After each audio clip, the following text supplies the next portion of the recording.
right, y'all, big news. My new stand-up special, Live and Alive, drops Friday, October 24th, right here on my YouTube at 9 p.m. Eastern, 6 p.m. Pacific. We shot it at Comedy on State, Madison, Wisconsin. There were 2 sold-out shows. The crowds were unbelievable, and I'm telling you, honestly, it's my best work, all right? This special is special. I'm really proud of it. It's self-produced, it's self-funded, it's self-released, and straight from me to you the way it should be. And here's the best part. During the premiere, I'll be live in the YouTube comments with you guys, hanging out the whole time. I'll answer questions. I want to watch it all unfold in real time with you guys like we're there together that night, all right? So make sure you subscribe to my channel, hit that reminder, and join me on release night. This one means a lot to me, and I would love to experience that first watch with you guys. Friday, October 24th, 9 p.m. Eastern, 6 p.m. Pacific, Live and Alive, right here on my YouTube. Subscribe now and don't miss it. The HoneyDew with Ryan Sickler.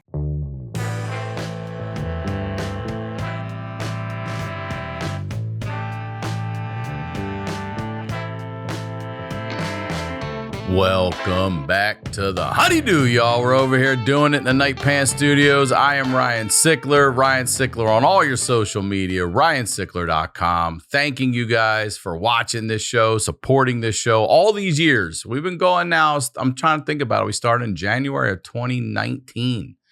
So thank you. Thank you very much. I love my life. I love doing this with you guys. And if you got to have more, then you got to have the Patreon. Listen to me. It's the HoneyDew with y'all, and it's the wildest show on the internet. And our guest today can testify to that. So if you or someone you know has a story that has to be heard, please submit it to honeydewpodcast@gmail.com. If you've already sent it again. Bump it to the top. We would love to do your story. All right? That's the biz. You know what we do here. We highlight the lowlights, and I always say that these are the stories behind the storytellers. I am very excited to have this guest back on the HoneyDew. Ladies and gentlemen, Joshua. Let's go! Back to the HoneyDew. By the way, just as somebody who's heard those Patreon stories and has been in here, those are wild. It's without a doubt more consistent than Netflix. Thank you. Without a doubt. For $5. Crazy the entertainment you get. And I'm not, guys, I don't get any money from Ryan Sickler saying this shit. It is the best $5 you're ever going to spend. Some of those stories, dude, I will go home and I'll tell my wife. And you know what she says to me? Why do you do that show? Because where else are you hearing that? I was like, are you kidding me? Where else are you hearing These are real. Because if some of the stories, dude, if they were in a movie, I'd be like, come on, man. 100%. You'd be like, there's no way that really happened. No, You'd be like, no. yeah, it did. Yeah, a couple of them. And also the fact that like, we're going to have Segura do one, which this is not a best of episode with Josh this time. We had planned one for Tom Segura also, but to shock you guys, you're the 2 people that send me the most fucked up shit on the internet nonstop, to the point now when you guys will send me a video like you did yesterday, I'm like, saw it today, because you have affected my algorithm where you don't need to send them to me anymore. They're showing up now. Heavy too. They're just showing up heavy in my feed. Here's what's crazy and how normalized they've become. I send the video. Here's what the conversation was afterwards. You write, saw it today. The question I had was, are those diapers? And you said, nope, underoos. Yeah, bro. Just the fact that we were having that conversation, matter of fact. It's in my day now because of all this. So go watch it, subscribe. But before we get into your story today, please plug anything you'd like. Well, I do a podcast with my son called Hey Man that we are changing. We're rebranding and next month. I don't know when this comes out, but next month. And we're going to call it Generation Wolf. We're going to get back into interviewing people about their childhood we did with you. About that 2-hour podcast you did with me where I cried 3 times and you're like, hey, guy, we don't have the audio for that. I'm like, wait, you don't have the video. We can still release the audio. You're like, no. We got the video. We don't have the audio. And hey, you know what? It happened here. It happened here too. It did. She did not know what she was doing. But we're getting back into that. We're gonna rebrand the Generation Wolf. I have another special coming out. It'll be out August 12th. It's called the Campfire Special. And where are they gonna find that? On my YouTube channel. The special I released 8 months ago passed over 1 million. All my specials over 1 million. But this special, because I've gotten really back into playing guitar, like I've been alternating some straight story specials and then music and stories and then just stories. And this one is like you're sitting around a campfire. Dude, this is maybe my funniest special. And I'm doing things that Where'd I you love. shoot? At Zany's in Nashville. Hell yeah, we love Zany's in Nashville. But I did things What's like up, Lucy? I did things like and Brian Dorfman, dude, great dude. I did things like I've been writing songs for a Spinal Tap country band called Hard Country. Okay.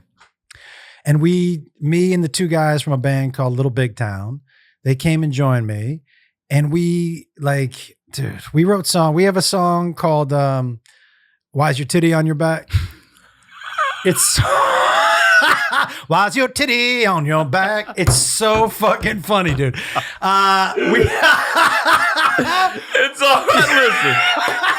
I'm gonna be in my head all day today. I'm just gonna be "Why's your titty on your back." It's such a good song, dude. I'll make my own lyrics up after that. It's amazing. So when we did it, we had Chelsea Lynn on. I wrote a song for she and I.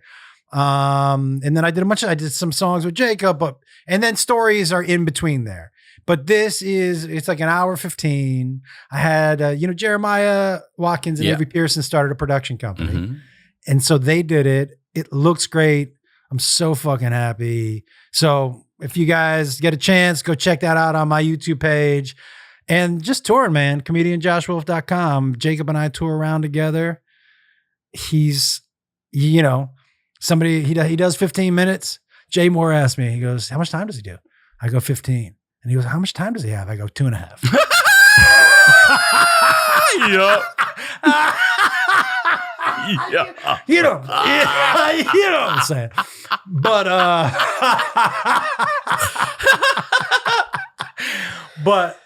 it's been so much fun, man. And I told you earlier before, I've never been happier and more at peace personally. And I've never been such a clean slate creatively. I really don't know what I want to do moving forward. I know I want to perform, but I don't know what I want to talk about. So I'm pretty excited to see. I tour so much. I write. I also so much. like hearing that too. Like a lot of times, comedians, I'm sure authors, whatever, you get to a point where like, I don't know what I want to talk about. And instead of being excited about any opportunity out there, you freak out about, I don't know what it's going to be, and you shut down or, you clam up. So I like hearing that because I'm in the same spot. I feel the same way. I write so much. So I have this special.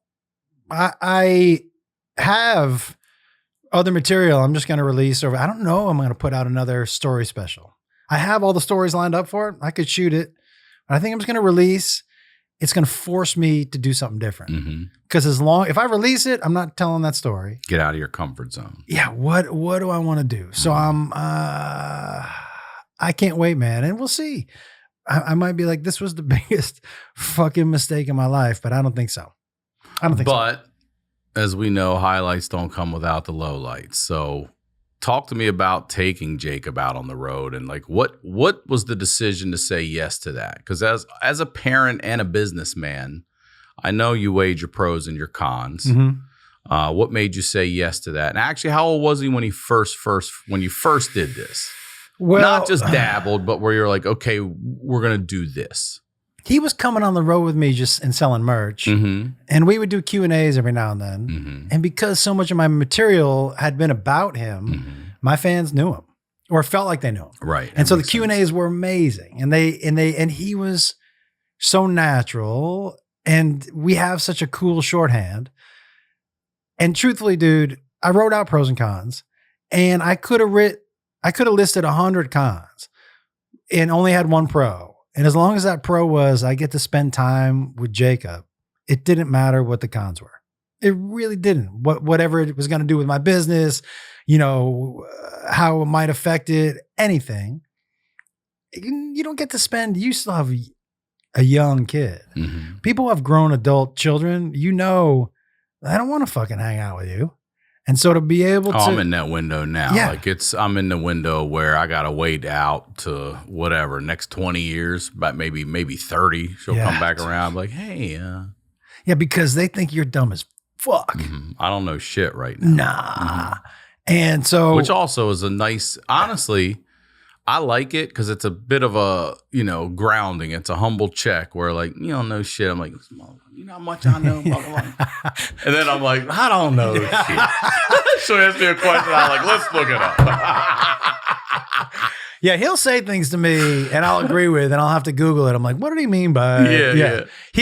It's funny though, he gets our pop culture references. You know why? Family Guy. Okay. He's like, I know that song. I'm like, how do you know that song? He's like, fucking Family Guy. Yeah. Crazy. But so just to be able to tour with him, and I think, I don't know if I told you this, but he's been touring with me for like 3 years and I like to fuck with him. I have yet to let him get his own hotel room. I make him sleep with me every night. And I keep telling him, I think I'm going to name this tour 1 Room 2 Beds. He was like, I don't like that. I'm like, maybe, the 1 bed. 1 room, 1 bed? 1 room. 2 beds. 2 beds Yeah, is a 2 better beds tour. better than 1. 2 beds is a better tour. For sure. But so we started touring together and, I've had to walk a delicate line with him, especially, because I've been pretty open about, my drug use. And when I say drug use, it's weed, shrooms, acid. I'll do a little ketamine every now and then, but besides that, sober, Yeah. Other than that. Yeah. Besides that, I'm clean as a whistle, man. Body's bro. a temple. Yeah. So I could drive right now. Maybe not on acid. Maybe not on acid. Nah, I think I might be able to drive on not you can fly a either. spaceship on acid. Fuck yeah, dude. But these are all things that I've been really open. And he's a weed smoker. And how old is he? 28. So 25 is when he starts going on the road with you? You said 3 years. Okay. And I wasn't a dude who was, big into smoking weed with him when he was younger. But I always thought, well, I would my dad had a beer with me. What's the difference? And this is you and it was you. It was Beth, Jacob, myself. We all went to, you guys invited me to, here was when it first opened, it was Lowell's Cannabis Cafe. Mm-hmm. And I watched your son, who was 2 at the time, smoke a joint. And I thought, man, I always thought I would never do that with my kid, until they were like maybe a parent. Mm-hmm. And then I'm like, well, wait a minute. If it's going to be federally legal, I don't have any fucking say over this 21-year-old who can legally drink. I would have a beer with my daughter at 23 or whatever. Why wouldn't I smoke a joint if it's a legal thing? So it did change my mind on like, well, once it's a law, like you also have no control over that shit anymore, bro. If I'm smoking a joint, there was a while I would smoke. I'd be like, I'm not going to smoke with you. But we were across the table smoking. And the truth is, I started to think, if I said yes to alcohol and no to the weed, what am I saying about the weed? Mm-hmm. Because I'm not a dude who thinks weed is worse than booze. So, I am. Right? No, I think booze is worse than Me too. weed. Yeah. Right. So what would I be saying? So we would smoke some weed together. I do mushrooms every Friday night late show. Mm-hmm. And he did that a couple times with me. By the way, thank you for the mushrooms. How good are those? Phenomenal, bro. So it inspired me. So it was the clip I saw was Something's Burning, Bert's clip with Lunel. Yeah. And she said, she's just smiling ear to ear. And she said, Josh Wolf gave me these mushrooms. And she said, I just took a little bit of the dust and had it before I came here. And when I heard that, I was like, you know what? Damn, if I'm not doing that with my motherfucking Sunday, I don't want to go blitz. I fucking took all that dust. I rolled it in a little peanut butter ball. Boom. Bro. What a wonderful, what a wonderful Sunday I had. Man, I didn't know the trees were that green. I didn't even know they talked. Crisp. You know, yeah, crisp. everything's crisp as fuck. 40K. Yeah. What filter? Can I get my cameras to look like Dude, this? they should do a filter that's just they a should mushroom. have a shroom camera. They should have a shroom lens. I take like 3.5 grams before I go on set. That's it's not not what a I dust. took. It's no dust. That's not what I'm doing. Just so you know, I'm not sprinkling any fucking That was dust. not my Sunday, bro. I'm taking 3.5 grams and I'm going on stage, dude. So there was like one night, this was the last time he did them with me. So he would do that with you for like 4 weeks he did. You know, when you're a kid, he just assumed, well, my dad's taking this. I can take what he takes. He considered. I was like, dude, I get 30 years of buildup. This is not tolerance, mistakes. Yeah. And my brain is like, don't freak out. We know what this is. Yeah. We were in the hotel room in our 1 room, 2 beds. And I was watching Impractical Jokers and I was laughing like I had never seen the show in my life. Mm-hmm. Like it was the single, who thought of this? Like tears rolling down my face, laughing. And I look at him, he's under the covers. He was under the covers weeping. It was amazing. Absolutely amazing. But so I was a grown man under there weeping, crying. Yeah. And the next morning he was like, I think I'm out on the mushrooms. Like, good. That's probably a good call. But so not long after that, you know, one thing he would always say to me was like, because we would talk about whatever drugs, and I'd say to him, dude, I have 0 tolerance for cocaine. I have 0 tolerance for meth. I told him all these things. I have 0 tolerance for you even entertaining that, especially now when that line of coke could kill you. Right? Just you're like, a bump. Right? I think I want to try this. Mm-hmm. And I know it sounds hypocritical, but when I was trying it, you weren't dying from a bump. Now, to overdose back then, you had to take so much of that drug that it fucking killed you. You had to earn it. Not a little. Yeah. You had to go for it. Not a little. And you're gone. No. So now, I feel bad all the time for these people that are ruled an overdose when really they were poisoned. They were murdered. Yes. They were killed. They did not take enough of said substance, whatever it is, to kill them. It was a poisoned substance that got them, not that thing. If I'm going to OD, I want to earn it. Yeah. Do you know what I mean? Yes. It's like, dude, honestly, I got a little older and I've gotten heartburn, right? You know how healthy I eat. I got so mad. I'm like, at least let me eat the fucking pizza. I'm getting heartburn from kale. Fuck this. Kale. Fuck you. Look, I'm 52. I've never done cocaine. Let's just say when I hit 70, I'm like, I would like to fucking try it. A tiny little could fucking kill me. I don't even get to enjoy it. I didn't get to have fun. Can we make a pact? 80 years old. Bro, if I make it to 80, heroin. I will 100. I want opium. I want heroin.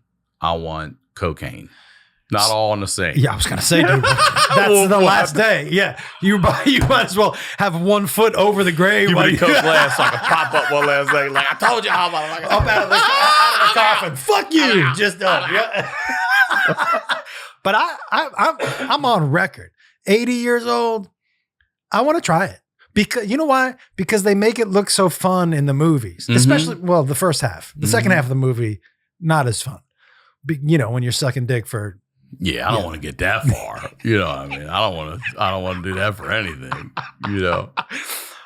So. But I want to ask you too, because as we both know the road, like you've got a very young man. And there's so many temptations on the road with the alcohol, the hard drugs, the girls, all that shit. And I mean, look, I think honestly, again, being from Baltimore really helped me out because when I'm on the road, I have never, in all the years, I've never left with a girl. I've never gone back to a lady's place, nothing. Because in my mind, you don't want to fuck me. I'm going to your place or you're coming to my room. And next thing I know, 2 dudes are showing up and I'm getting robbed and fucked up. And I just don't want any fucking part of it.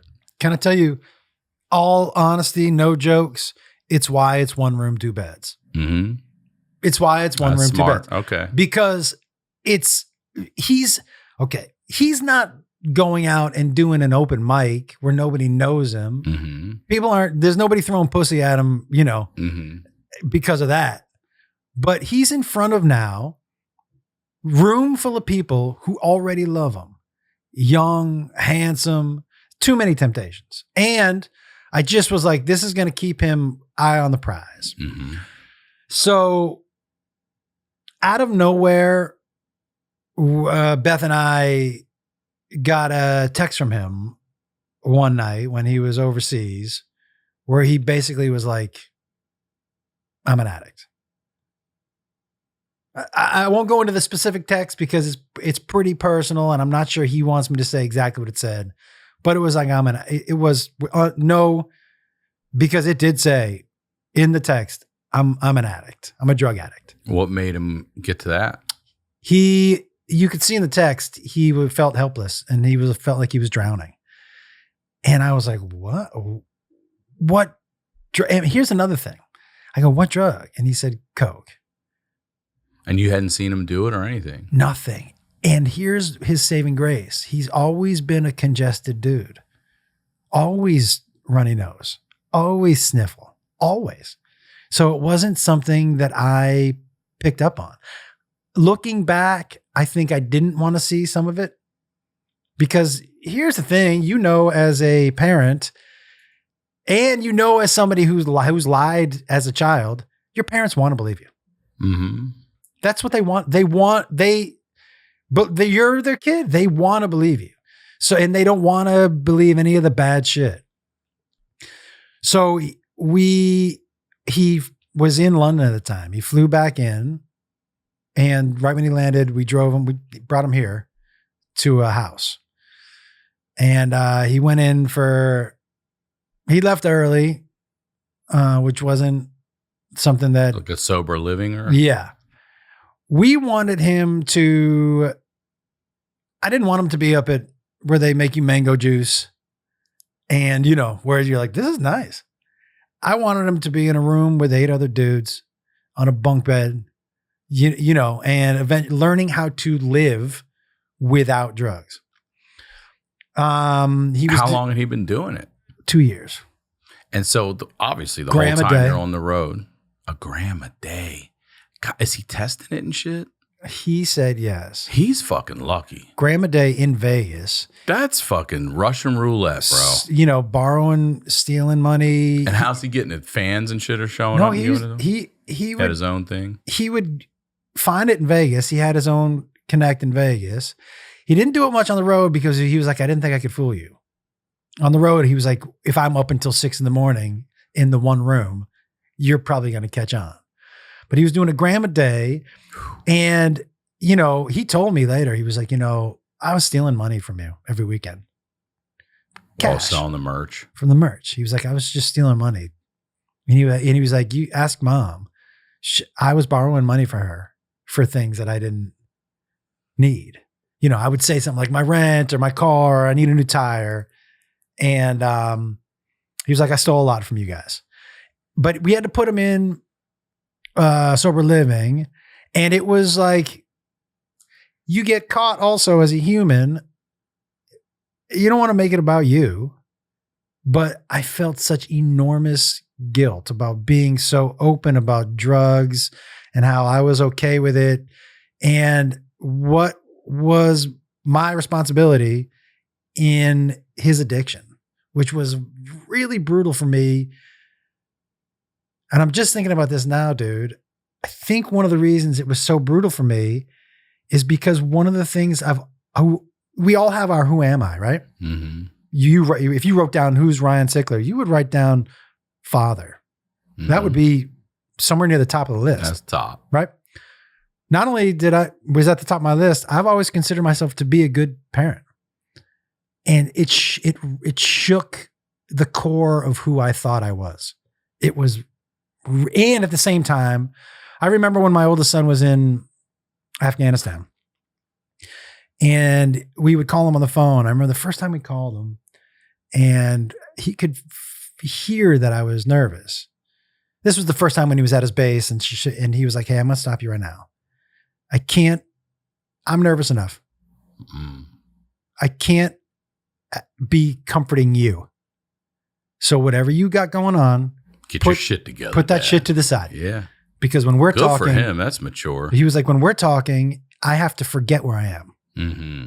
That's what this is for. That's this. That's great. Right? That's fucking man. That's a fucking. But also, right? That's a point of view, isn't it? But fucking A. Mm-hmm. It's not about me. He's waking up every day not knowing. Shit's blowing up around me. I'm just trying to call you guys and check out for a few minutes. Don't be interviewing me about this shit. On a separate side note, so when he comes home, we threw him a party. And he goes, hey, I made like a little video of my time in Afghanistan. Can I show it? And I was like, yeah. And there's a party with like children and like from 6 to 80, all in between. Just people there to see Trevor come home. Like 10 minutes before the party, I go, let me see the video just to make sure. And it's like a picture collage of him and his friends, and landing in Afghanistan on the way to the base. And then it cuts to a video and you just see some Afghanis walking by a dry riverbed and then just carpet bomb no Afghanis. That's in the video. And I press stop and I go, hey dude, we can't show that. And he goes, why not? I go, people died, right? He goes, yeah, but no blood. I go, no, we're not showing actual death at your welcome. It's in Twitter. Yeah. Your welcome home party. Yeah. But his perspective had changed. Yeah. So much. Mm-hmm. Like how that all of a sudden becomes tame. Yeah. Yeah. No blood. No, there's no blood there. It's not gory. It's fine. It's just no but people. Souls are gone, right? Yeah. Yeah. You see them. You see it. But, but not really. Is that a boot over there? It's like a magic trick. They're there. They're not there. I say that because, the other thing I really struggled with is this isn't about me. Whatever my responsibility may or may not be, your son is in a life crisis. And so it was a real struggle with my ego. And I think Beth would say the same thing about where our responsibility was in where he ended up. And it was brutal to question the part of you you're so proud of, what you're most proud of, who my kids are, how I was as a parent, both Beth and I. And so for that to rock you was, and I'm not the only person that's had kids have to go to rehab, and I'm sure they've all struggled with the same fucking thing. So it was really rough. And he was angry at Beth and I for putting him there. Oh, was he? Still. He left early. He was like, I don't. You can leave on your own at this place. Sober living, you could. Yeah. And my deal with him was, you leave, dude, but you're not coming home to a job. You're not coming home to me and you on the road. Okay. Nah. Okay. That's not what you're coming home to. That's a healthy boundary. I couldn't be like, well, great, let's go back out. Yeah. There are An addict's going to find whatever their addiction is wherever the fuck they go. Gambling, prostitution, whatever. It's going to morph into something. Mm-hmm. Stephen Randolph actually really helped me because I called him and, he's struggled with his own addiction but he helps people. And maybe that's not something we put on there. I don't know if he wants. Oh, are you kidding me? He's out there about it. Randolph is told the fucking, oh yeah. Right. He's told the wildest stories ever on the crab feast and everything. Okay. Oh yeah. So, but I called him. He said, hey, this helped me a lot. He said, take whatever guilt you're feeling and whatever responsibility and flush it. Because an addict is an addict. He said, do you do drugs? And I said, yeah. He said, did your parents do drugs? I go, not a one. He was like, it's not, you didn't force feed him. It's his choice. And have you done coke? And I said, yeah. I go, are you an addict? I said, no. And he said, it's in him already. He paraphrasing or whatever. But he was like, this is not your responsibility. An addict is going to find what they want to find. Mm-hmm. And that did help a lot, that perspective, but it was like, it changed me. I was sober for 90 days. It changed my brain. It changed how I use drugs. I barely smoke weed anymore. I stopped for 90 days and I was like, it's weird for me to say that, dude, because for a while, dude, I had a show on Monday nights where I would smoke 3 joints, take 200 milligrams of edibles and pop 3 grams of mushrooms and turn on the fucking camera. Mm-hmm. And so that kind of stuff, I really checked how I was. I don't glorify it as much, and I'm not out front with it as much. And he and I don't, my line is, I still don't think you should smoke weed. He does smoke weed. And as far as I know, he's not doing coke, but my line is like, we just can't do that anymore. So when he leaves early, what happens? Does he get clean and sober? Does he have to go back? Does he learn that it's not as easy as he thought, or is he doing well? Or as with the coke or anything? He's not, no coke, no booze for him. So he left early and he stayed clean.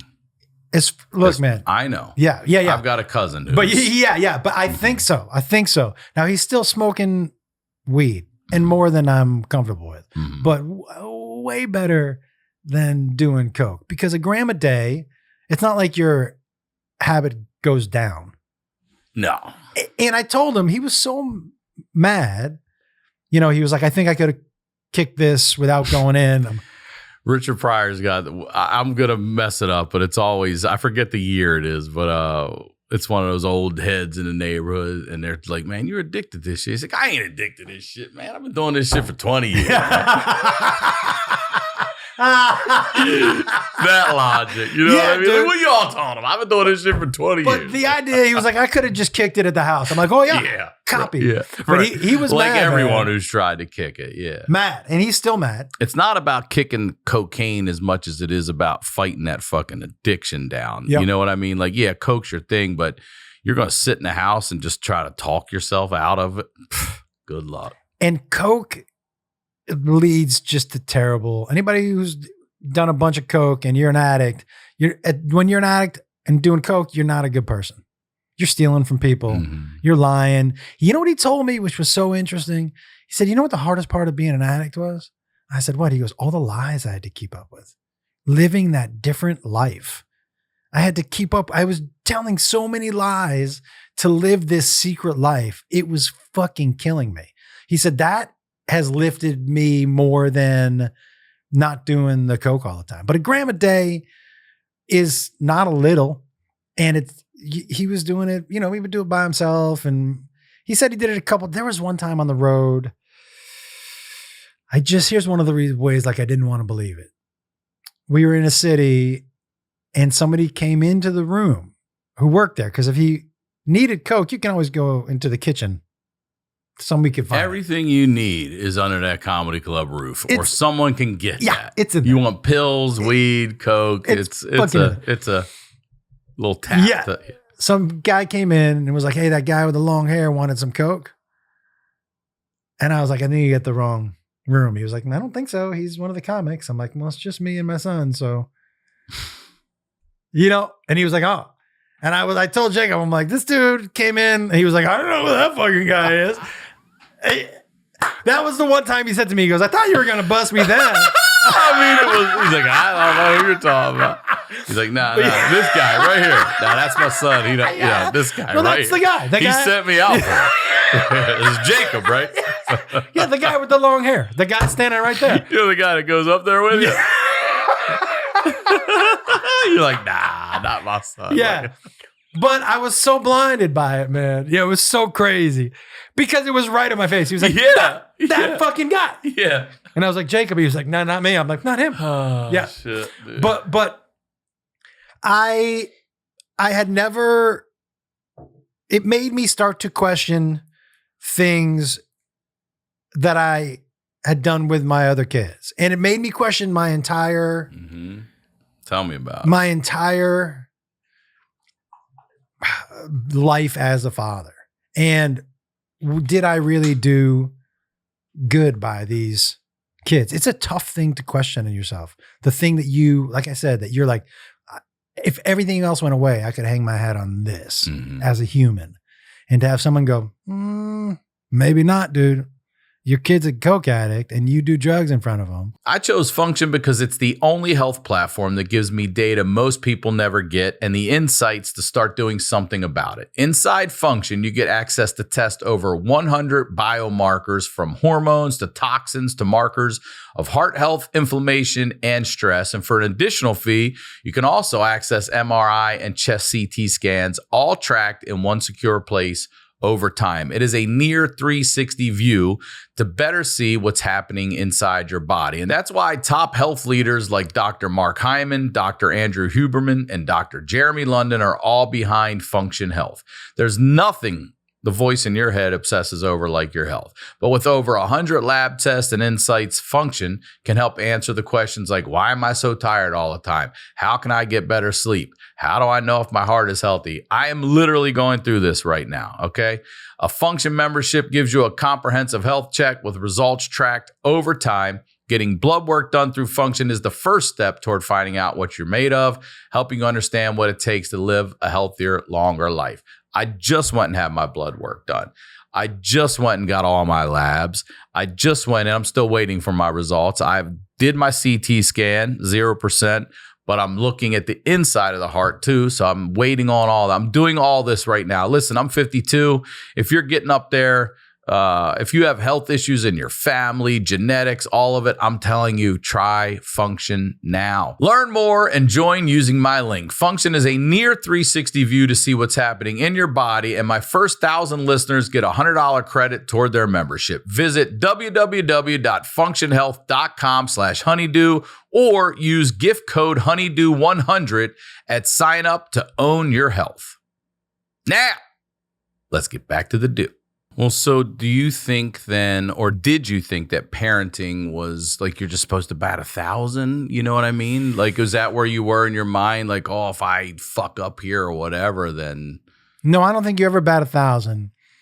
But when you think your behavior has damaged your child in such a drastic way, that's the thing. We've all going into parenting, you don't realize until you are a parent that your parents didn't know what the fuck they were doing.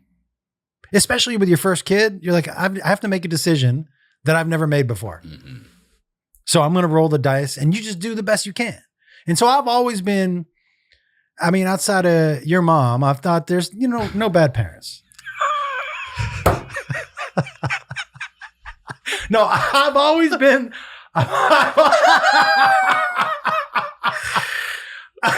I'm glad we can shatter that for you, brother. I'm glad we can bring you back down to earth. I've always thought that people, it's not bad parents. They're doing the best they can.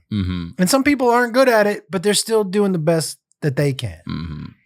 So I've always been okay with what. But there's also some people, let's be honest, that aren't doing the best they can. Yeah. That's an excuse I think a lot of people use to be like, I'm doing the best I can. Then rational people say, hey, I know this person's a piece of shit, but they are doing the best they can. And then there are some times where you're like, no, they're fucking not. Yeah, no, they're not. No, they're not. They're not doing the best. If you're doing the best you can, you wouldn't be sleeping on that couch with a heroin fucking needle in your arm. That ain't the best you can do right now. Not unless you're 80. Get the fuck up. Yeah, bro. Can't wait. Get up and do the best you can. Be the best wherever you are. And the best of you is not that. It's not. For some people. Yeah. Some people genuinely are like, look, man, I had you when I was 18, bro. I'm doing the best I fucking can here. Right. And I really am showing up and I am doing the best I can. That's different than just some loser parent, mom or dad being like, I'm doing whatever I can. But some people are drug addicts and they have kids. And I'm not excusing it I'm just like, I mean, maliciously, intentionally fucking this kid up. Yes. And so I never thought I was going to bat 1,000. Lord, I made a ton of fucking mistakes. I think as a parent, the thing I regret the most, but this was, and I remember, this is crazy that this is maybe the thing that I regret the most, is not maybe, without a doubt, the thing I regret the most as a parent. I was single. I was raising the 3 kids, young. I made $1,000 a month. I lived in Hollywood. Time's tight, dude. Yeah, you were stealing making food from your Ralph's. peanut butter and jelly sandwiches at Ralph's. But I was eating a meal a day and whatever scraps the kids left, right? And I was still trying to do stand-up. And it was at one of those points where everything was going wrong. And I had a $5,000 gig.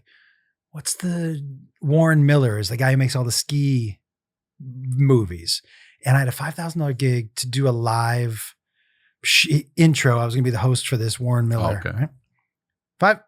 $5,000 is 5 months worth of money for me. Yeah. That is an enormous amount. That's one of those things where you're like, oh, okay. So if I'm not even as tight as I need to be for 3 months, I can pay rent and eat. That is an enormous check. And because the pressures of raising the kids and then still trying to do what we do was enormous. And I was on the phone and I was losing this gig.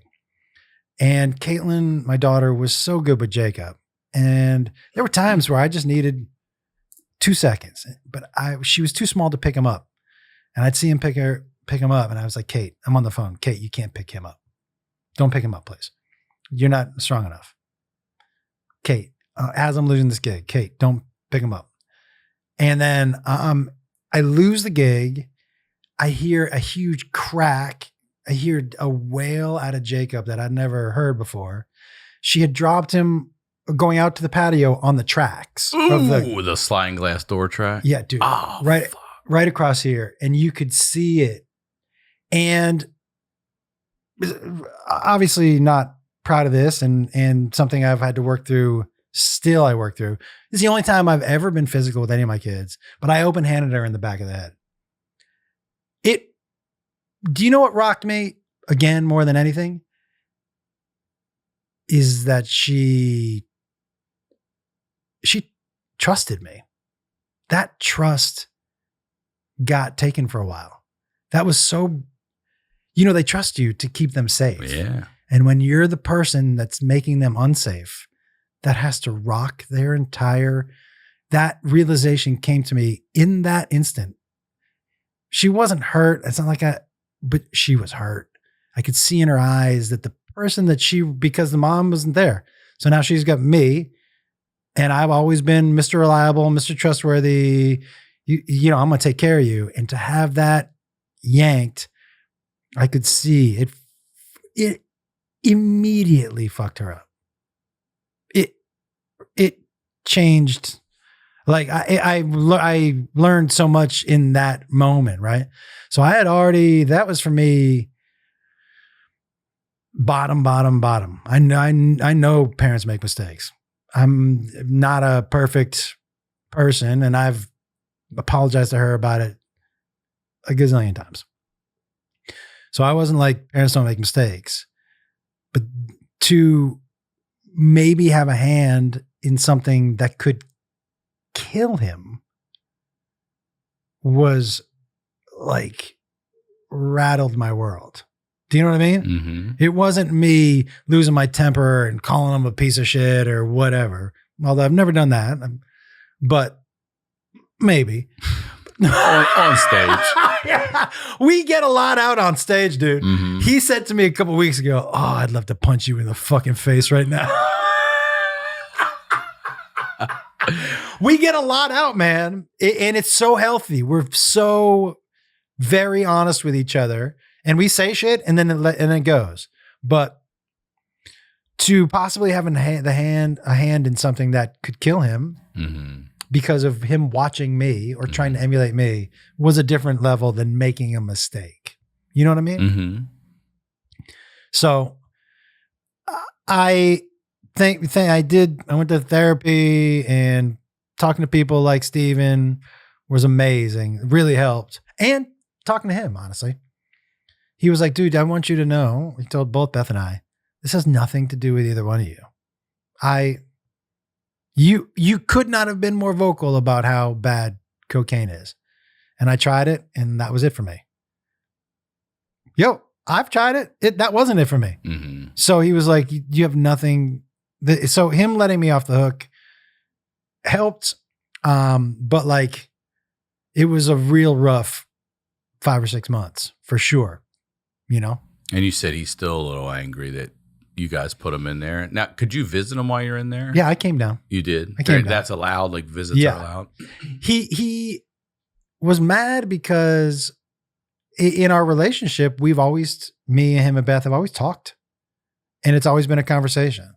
And he was like, it wasn't a conversation. You said to me, and we brought him over to the house under false pretense. And I said, dude, I got a plane ticket. Let's go to the airport. We'll go right now. I've seen intervention. I know how that shit goes. Mm-hmm. You're not like, and he was like, I just wish I could have gone back to the house for a day. I'm like, to do what? More coke? Mm-hmm. Like, why am I letting you go back to the fucking house? But he was mad that he felt like that Beth and I didn't give him a say in it. But I don't think he deserved a say. And we will disagree about this until the day he dies, I'm sure. Maybe not. Maybe when he's 45, or a dad himself, it might go through something. It might hit him where like, oh, I understand now. You know? I did tell him though, I said, look, dude, and this is just almost exactly what we were talking about. I said, when you're a parent, you'll understand you're making decisions you're flying at the seat of your pants, and you're just making decisions for what you think is best for your kid. And fuck everything else. If you're a good parent, you're doing the best you can. Right. Yeah. But your mom would have been like, where are you getting the coke?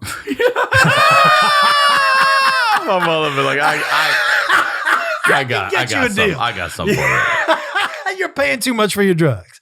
So now, how soon do you allow him to go back on the road with you then after he gets out? He had to, so I told him, we have gigs. Let's talk after the 90 days. But you said if he doesn't stay, he doesn't get to go back. So I had told him, I go, let's talk after the 90 days and see if you're ready. But minimum 90 days. Is that he was supposed to be in the facility for 90 days? 3 months. Okay. Minimum 90 days. And then if they're like, yeah, he's okay. If the guy even said, he was like, it might be a good idea for him to start doing some gigs and start getting regular, you know? And so, but I told him, I go, well, you have to, no gigs. You have to at least ride out how long you were supposed to be in rehab. And so he had to drive. He did Uber Eats and did all, 12 hours a day in the car and all that shit. And he's always, dude, all my kids have always worked. I've never handed them one. He's doing 20-hour days. I don't know how the fuck he's doing it, man. He's doing Uber Eats. He's got 6 jobs right now. Kid's working 20 hours. He's busting his. But at least he's not doing coke. I can't figure out where he's getting all this energy, man. I want to be young again. And those allergies are bad. Yeah, I mean, man. I didn't know Vegas had a pollen problem, man. It's desert, you know what I'm saying? Woo! Yeah. Dude, he's running to the house and back to the car. They say he's the fastest delivery driver they ever had. He's lost 20 pounds. I can't figure it out, my God. Oh, dude, yeah. Yeah. Oh my God. But listen, man, to his credit, sober. And to his credit, like in the circles in Vegas with some of the comics that he was doing coke with, he doesn't go do those mics with those people anymore. Do you know those people? Yes. I mean, can you step in and be the fucking old dad that says, guys, don't fucking give my kid coke? Yes. Or is that? No, it was a very clear message. Mm-hmm. It was a very clear message afterwards.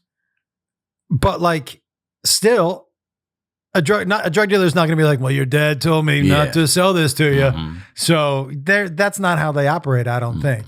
They're like, yeah, fuck You're dead. Let's do some coke. And dude, I'm sure if he goes out with them and why he's not doing it, probably very tempting to think I can do a bump. One bump. A bump, a sip, a puff, yeah. But one thing he would say is, and the reason he can't drink is because one tequila leads to coke. I never had that problem. I'm never much of a drinker anyways. But I tried coke. Trust me, I hung out with Joey and I tried it a bunch. I can remember 2 times I had a good time. And everything else, I'm like, it would make me sit in the corner and shut up. And I was like, these people all look like they're having fun. That's the opposite of what coke does. Not me. I shut up. I didn't talk. All it made me do was made me want to tell people to stop talking and put more drugs on the table. And that wasn't fun, man. That's why the mushrooms and the weed and the acid and the ecstasy and I added one. Please add. And the ketamine. Occasional ketamine. and the ketamine, all that shit, dude. I like that stuff.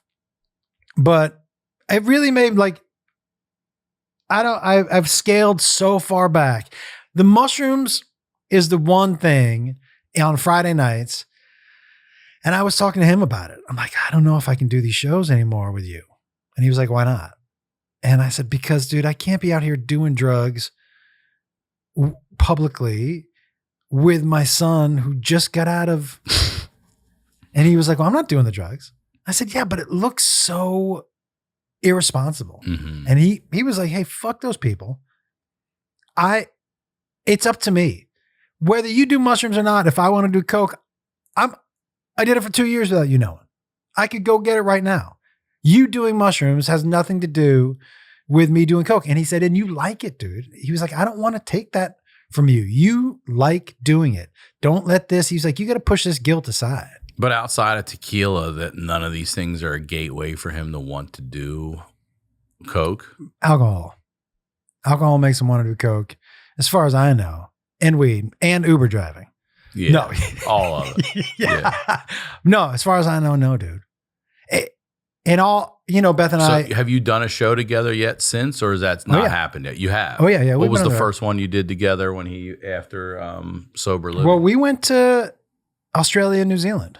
Oh, he went with you for those shows. Yeah. Okay. Because I also easy to just, again, one room, and he's pretty fresh out of the house then. So it was a good place for me to be able to extend kind of a watchful eye for a couple of weeks. Mm-hmm. And I have to say, man, he was so, I could notice a difference, not Coke Jacob. And he refers to Cocaine Jacob as a different human. What was different now looking back? His focus, his honestly, dude, like compassion and empathy, all that shit had kind of gone off. Also, his hands were so sweaty and cold. He stopped shaking my hand. He would just fist bump me. And it splash. I was like, what's with the fucking, yeah, dude. I was like, what's with the cold, clammy hands, bro? Are you shadow boxing over there in the corner for an hour before we touch up here? What Dude, the I was like, why is this so cold and clammy? But yeah, it was like back to him. And the mood wasn't as up and down. But sober him, and he did say, he was like, I would, on my Monday nights, I do a residency in Vegas, right? Mm-hmm. He was like, every Monday I was high on coke on stage. Oh, he'd be performing with you on those as well? Yeah. And you couldn't tell? No. And that's the thing, dude. I think I was blind to it a little bit. I think because he's my son. So the last thing I would think, because I would say to him, I remember saying to him, "You're not doing coke, right?" He was like, "Nah, don't believe what that dude just said." Yeah. The long haired. He's talking about some other performer, another Jacob. Yeah, some other dude who just walked on stage. It's just the two of us. Yeah, but he, yeah. So I think he's honestly, dude, he's refocused in a good way. He's so good on our podcast. Mm-hmm. He's so fucking funny now. Yeah, he was great. The producer was a problem, but he was great.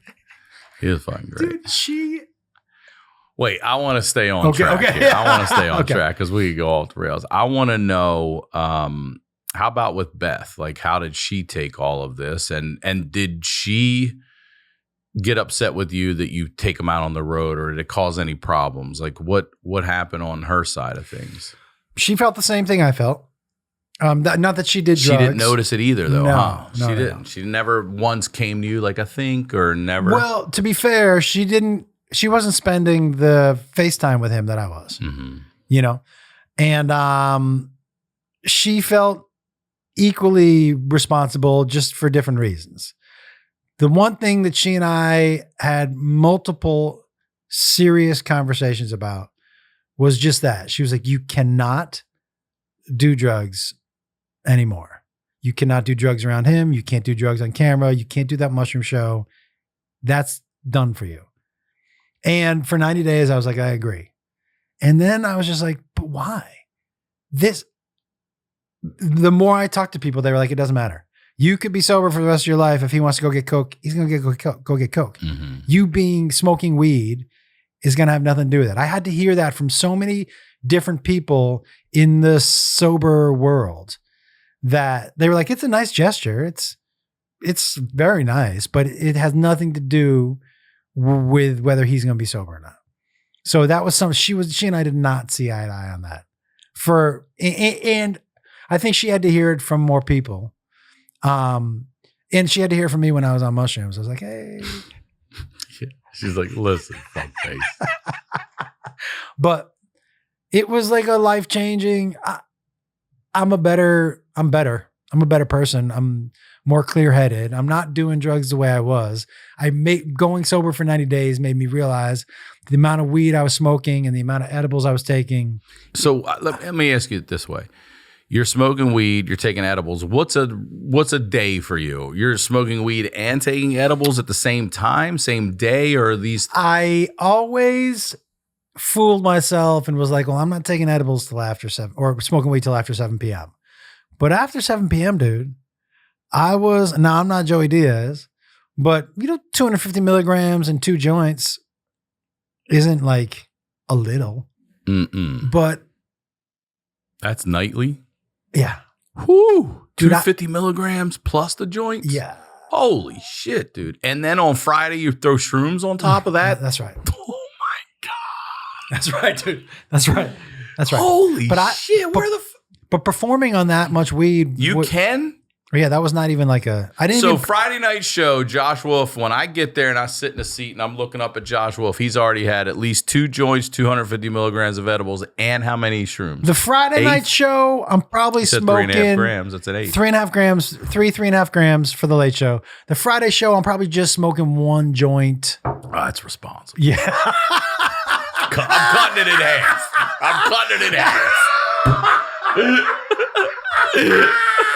I'm down 50%. Get off my back.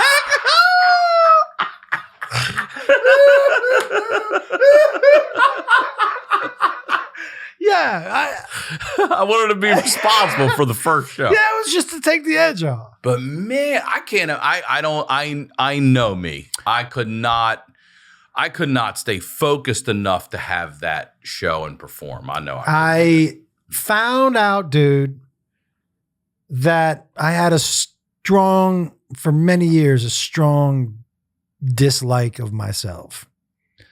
And all that weed was covering up. It just made me not feel.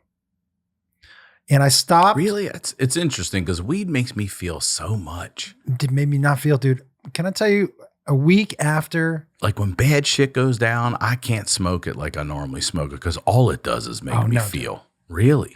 A week after it had come out of my system, this is no joke, for 7 nights in a row in my dreams, I woke up weeping, dude. Just like, God, just weeping. 20 years of emotions was just pouring out of me in my dreams. And I had a real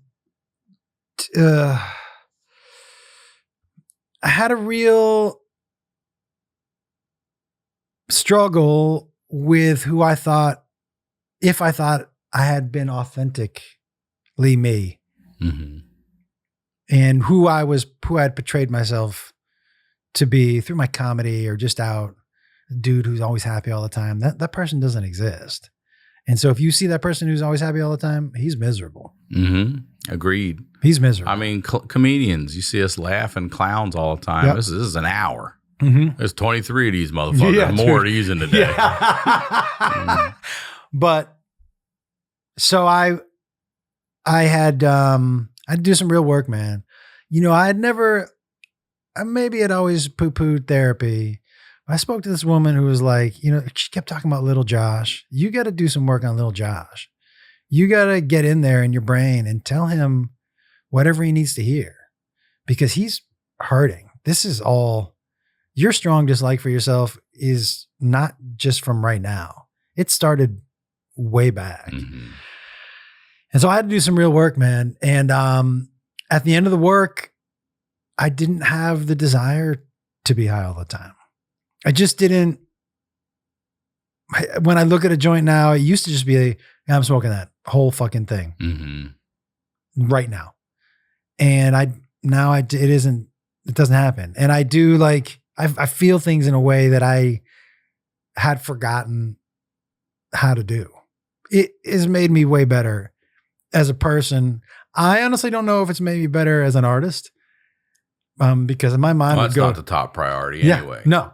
But for a long time, I thought it was. No, I totally understand that. I mean, it's your job, it's your career, it's all that. But dude, the thing about our job, which is different than other people's jobs, is our job is us. Your job is Ryan Sickler, which is inherently selfish. So so you get that wrapped up into what's important. No doubt. I mean, I've say it all the time. Anyone that sets out to go chase a dream is doing a selfish thing. And just by definition, it's yourself. You're leaving everything behind and you're going out to do this thing. And then once you start doing that thing and then hopefully you get a little bit of success, you want more. So that's selfish. But now you've got a family, so you got to help everybody else with it while you're doing this selfish thing. So now it's time to be unselfish. And it's a wild thing to fucking learn. Beth would say all the time, especially if I was on the road for extended period, when you come home, I don't work for you. I know out there you make every decision on your own without anybody else's input. That is not how shit goes here. There's a house full of people. You don't get to just get up and go or make decisions or tell me I'm not working the green room. Do you know what I mean? And so that was like, in our job also, what makes it more selfish is that, and personal, because your job is Ryan Sickler, the work you do is personal. So when it's rejected, it's not just rejected professionally, it's rejected. You feel it personally because you're like, oh, wait a second, I'm authentically me and they didn't like that. That is a fucking difficult pill to swallow.